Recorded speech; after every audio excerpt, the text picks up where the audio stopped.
You're listening to IsReal News, 3 daily briefings on the Middle East and on global developments. From IsReal News, this is the morning briefing for Monday, April 20th.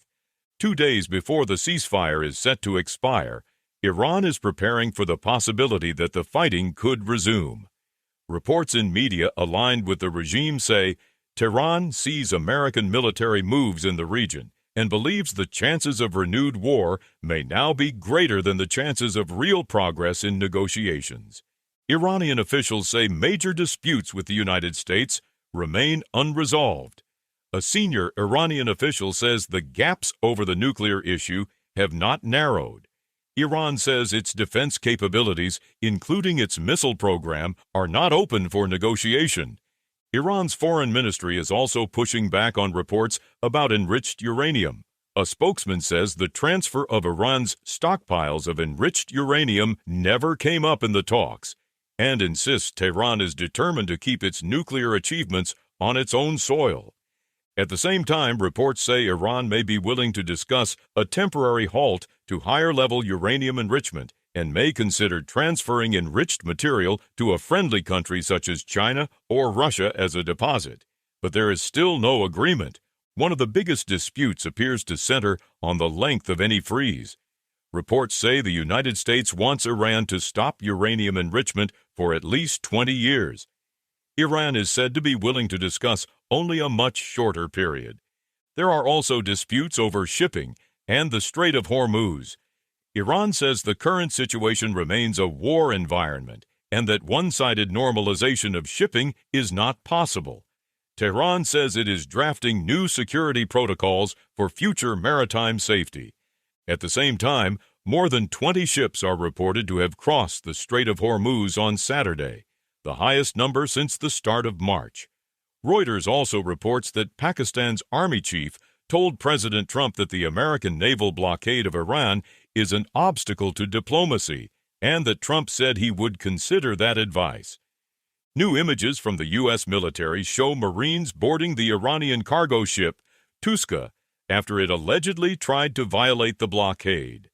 American troops are seen fast roping from a helicopter onto the vessel. Iranian media are also escalating the warnings. A newspaper aligned with the regime says Iran and its allies are prepared for more painful operational options, including blocking Bab el-Mandeb in addition to Hormuz, and disrupting the movement of oil, energy, and goods.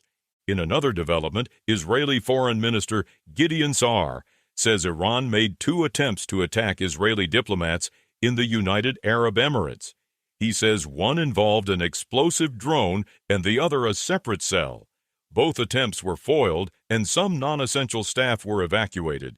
Sa'ar says around 30 attacks and attempted attacks have targeted Israeli embassies and diplomats worldwide since October 7th, and that efforts to strike Israeli representatives have intensified during the current conflict with Iran.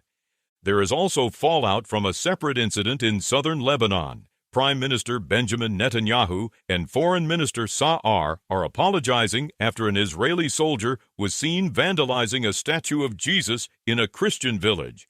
Netanyahu calls the act unacceptable. Sa'ar calls it shameful and says it runs completely against Israel's values. The U.S. ambassador to Israel says the act does not properly represent the army, the country, or the government. The military says it is still trying to locate the soldier involved. It also says the incident is under investigation and that steps will be taken against those responsible based on the findings. On Wall Street, futures are moving lower as tensions between the United States and Iran flare again and concerns grow over the future of Hormuz. Futures tied to the Dow, the S&P 500, and the Nasdaq are all down. Those are the latest headlines from IsReal News. Follow IsReal News for 3 daily briefings. Fast, factual, and to the point.